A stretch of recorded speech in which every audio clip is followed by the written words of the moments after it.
C'est peut-être ça qu'on cherche à travers la vie, rien que cela, le plus grand chagrin possible, pour devenir soi-même avant de mourir.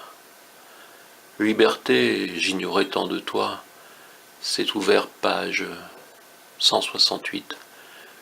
Quand je l'ai pris pour le déchirer dans une vidéo de revisite de la liberté 20 ans plus tard, j'avais oublié avoir déjà placé cette citation de Voyage au bout de la nuit, Louis-Ferdinand Céline.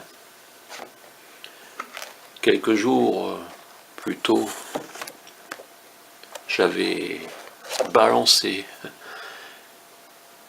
sur Internet cette citation en ajoutant « Cherche-t-on cette douleur extrême ?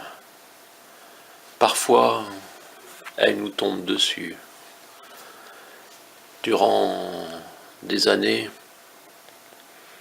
on s'amuse avec nos petits chagrins, on sait bien qu'ils passeront rapidement des ruptures aux mesquines trahisons de la vie sociale. Puis, un jour, un cœur s'arrête. Et un 6 avril, son cercueil est fermé. Le soir, j'apprendrai la mort de Jackie Gelin. Il avait 77 ans, elle 44. Quelques jours plus tard, oui, la vie, en nous confrontant à une douleur extrême,